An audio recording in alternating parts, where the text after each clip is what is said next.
इंसान की ऊंचाई उसके कद से नहीं, करुणा से होती है।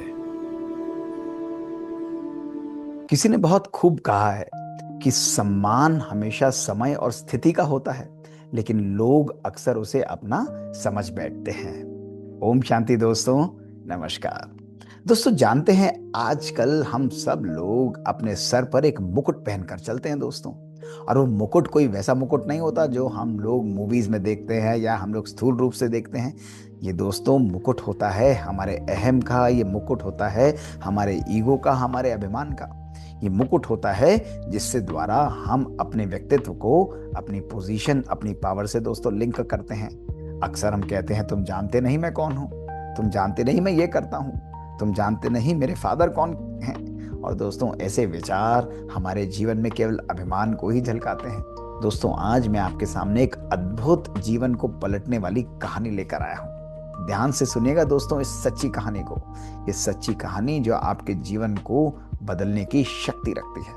दोस्तों, ये कहानी कुछ साल पुरानी है, जो अखबार में भी आई थी। एक बहुत बड़ा ऑफिसर था पुलिस का दोस्तों। वो जा रहा था अपने बच्चे को स्कूल से ले जाते हुए, वापस ला रहा था गाड़ी में बिठाकर। बहुत अहम था, बहुत ईगो था दोस्तों। रास्ते में जा रहा था, बेल्ट लगाई नहीं हुई थी। तभी रेड लाइट पर क्रॉस उसने किया और आगे जाकर उसे एक हवलदार ने दोस्तों रोक लिया। अब हवलदार ने रोक कर कुछ देखा नहीं और उससे कहा कि भाई, आपका तो चालान कटेगा।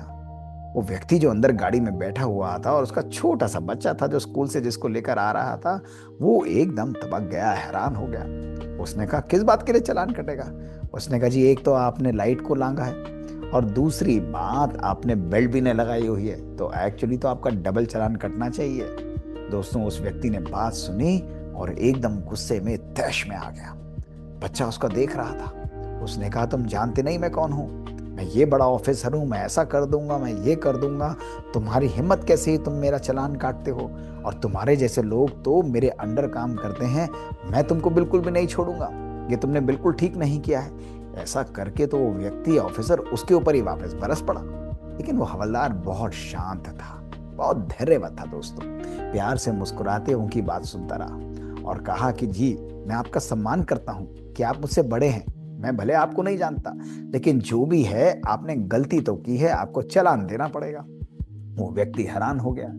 बच्चा अपने पापा को कह रहा था, पापा जरा शांत रहिए, प्यार से बात करिए। उसने कहा, तू चुप कर, तू नहीं जानता तू किसका बेटा है, तू देख अभी मैं क्या करता हूँ। वो व्यक्ति और गुस्से में आ गया, उसका क्रोध बढ़ता ही जा रहा था। तो हवलदार मुस्कुराने लगा। उसने कहा, ऐसी बात है तो मैंने आपको आज पहली बार पकड़ा है। मैं ठीक है आपके चालान को माफ कर देता हूं, लेकिन एक बात पक्की है कि आगे आप ऐसी गलती नहीं करेंगे। और दूसरा, अगर आप अभी जाएंगे तो आपको फिर बेल्ट लगाकर जाना पड़ेगा। उस व्यक्ति ने देखा कि मामला बिगड़ रहा है तो इसको करने में ही भलाई है। लड़के ने बेल्ट लगाई और गुस्से में बुड़बुड़ाता हुआ धीरे धीरे गाड़ी को आगे चलाने लगा। दोस्तों, अभी 50 मीटर ही आगे गया था, तभी जोर की आवाज आई, एक टक्कर सी हुई। एक बुजुर्ग व्यक्ति जो कि साइकिल पे जा रहा था, उसको एक ऑटो वाले ने गिरा दिया। वो हवलदार जो था वो तेजी से चिल्लाता हुआ आया, वो गाड़ी के पीछे भागा और जिस व्यक्ति को पकड़ा था उसको बोला, अरे रोक लीजिए भाई साहब, रोक लीजिए बाबूजी, एक बुजुर्ग व्यक्ति का एक्सीडेंट हो गया है, प्लीज मुझे थोड़ा सा हिम्मत बंधाइए, मैं उस व्यक्ति को, उस बुजुर्ग व्यक्ति को पास के हॉस्पिटल में ले चलता हूँ, प्लीज मुझे समय और स्थान दीजिए, मैं आपकी गाड़ी में बिठाकर उसको ले जाता हूँ। लेकिन वो व्यक्ति था वो तो हैरान हो गया। उसने कहा, नहीं नहीं, मेरे पास टाइम नहीं है, तुम्हें नहीं पता मेरे को बहुत जल्दी है, मेरे घर में कोई काम है, मेरी मीटिंग है, मेरे पास टाइम नहीं है। हवलदार उसके आगे हाथ जोड़ता रहा। बच्चा भी हैरान होकर देख रहा था अपने पिता को, लेकिन वो पिता थे, वो माने ही नहीं। वो ऑफिसर अपने अहम, अपने ईगो में तेजी से गाड़ी के एक्सीलेटर पर पैडल दबाया और वहां से चला गया। दोस्तों, बच्चे के मन पर बहुत गहरी छाप चल रही थी। उसे लग रहा था कि जहां उसके पिता इतने सम्मानित व्यक्ति हैं, जहां उसके पिता इतनी बड़ी पोजीशन पर हैं, वहीं इस प्रकार के व्यवहार को देखकर वो बोला कुछ नहीं, लेकिन वो बिल्कुल शांत था। शाम को गया, विचलित था, अपने पिता के साथ भोजन किया, माता के साथ भोजन किया, पढ़ाई की, सो गया। अगले दिन जब उठा तो उसके सामने अखबार पड़ा हुआ था और अखबार पढ़ा तो अखबार पर पहले ही पन्ने पर बहुत सुंदर सा एक आर्टिकल था जिसका टाइटल था, एक हवलदार ने एक बुजुर्ग व्यक्ति की जान बचाई, 150 मीटर अपने पीठ पर रखकर उस बुजुर्ग व्यक्ति को हॉस्पिटल तक लेकर गया। और उसकी इसी कार्य के कारण उस बुजुर्ग व्यक्ति की जान बच गई। बच्चे ने ध्यान से और पढ़ा तो उसे ध्यान आ गया कल का वो इंसिडेंट। उसे समझ में आ गया कि ये वही जगह थी और ये वही हवलदार था और हवलदार की फोटो भी वहां पर चमक रही थी। बच्चे के मन पर एक बहुत गहरी छाप जा चुकी थी दोस्तों। उसे लग रहा था कि कौन बड़ा है, सच में वो उसके पिता बड़े हैं या वो व्यक्ति, वो छोटा सा हवलदार जिसने अपने कर्मों के द्वारा, अपने करुणा के द्वारा एक गरीब बुजुर्ग व्यक्ति की, जो कि अनजान था, ना कोई जान ना कोई पहचान थी, अपनी जान की परवाह, अपने स्वास्थ्य की परवाह ना करते हुए भी अपनी पीठ पर ले जाकर उस बुजुर्ग व्यक्ति की जान बचाई। दोस्तों, उस छोटे से बच्चे ने अखबार लिया और अखबार ले जाकर अपने पिता के पास खुशी खुशी पहुंच गया और गुड मॉर्निंग कहा और कहा, पिताजी ये अखबार जरूर पढ़िएगा, आज की न्यूज़ आप पढ़ेंगे, आपको बहुत आनंद आएगा। पिताजी ने कहा, ऐसी क्या बात है? और वो अखबार उन्होंने हाथ में लिया और जैसे ही पन्ना खोला तो उसी हवलदार की शक्ल और वही न्यूज़ उन्होंने पढ़ी और बच्चा चुपचाप खड़ा हुआ था।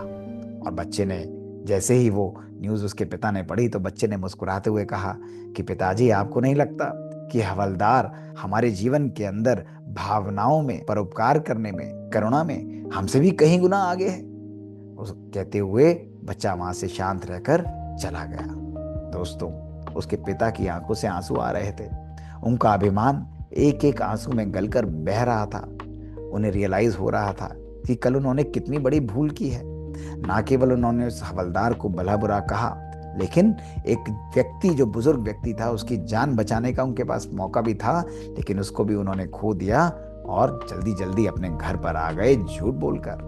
दोस्तों, उनका मन एकदम पिघल चुका था और कहीं ना कहीं जब उस दिन मैंने भी एक कहानी पढ़ी तो दोस्तों, मेरे जीवन में भी एक बहुत बहुत तेज और पावरफुल विचार आया कि मानव जीवन में सबसे बड़ी शक्ति और गुण क्या है दोस्तों। आज हमारे जीवन में दूसरों को हम स्नेह देते हैं, हमारे जीवन में दूसरों के लिए हम कितना कुछ करते हैं, लेकिन दोस्तों यदि देखा जाए तो सच्चा मानव होने का अर्थ ही है जीवन के अंदर करुणा का होना। दोस्तों, जिस जीवन के अंदर कंपैशन नहीं, जिस जीवन के अंदर करुणा नहीं दोस्तों, वो जीवन कभी भी श्रेष्ठ नहीं बन सकता है। इसलिए दोस्तों, आज मैं आपको केवल एक ही बात बोलूंगा कि जीवन में जो भी करें, जिस भी प्रकार से करें दोस्तों, अपने जीवन में करुणा को जरूर रखें। करुणा हमारे जीवन को श्रेष्ठ बनाती है। करुणा हमें सच्चा मानव बनाती है। करुणा के द्वारा ही एक मानव दूसरे मानव से जीवन में जुड़ा होता है दोस्तों, और यही करुणा जो है हमको श्रेष्ठ व्यक्तित्व का दान देती है। आज अपने जीवन में भी जो भी मिले, जैसा भी मिले, हर व्यक्ति की मदद जरूर करें दोस्तों। एक दिन के लिए इस बात का अभ्यास करें, आपका जीवन सदा सदा के लिए बदल जाएगा। दोस्तों, बात बात की सीरीज में ऐसी मजेदार कहानियां हम आपके लिए लेकर आते हैं। यदि आपको ये कहानियां पसंद आती हैं तो हमको जरूर लिखकर भेजें। हमारा ईमेल है bkdrmohitgupta@gmail.com। इंतजार रहेगा दोस्तों हमें आपसे सुनने के लिए। शुक्रिया। ओम शांति।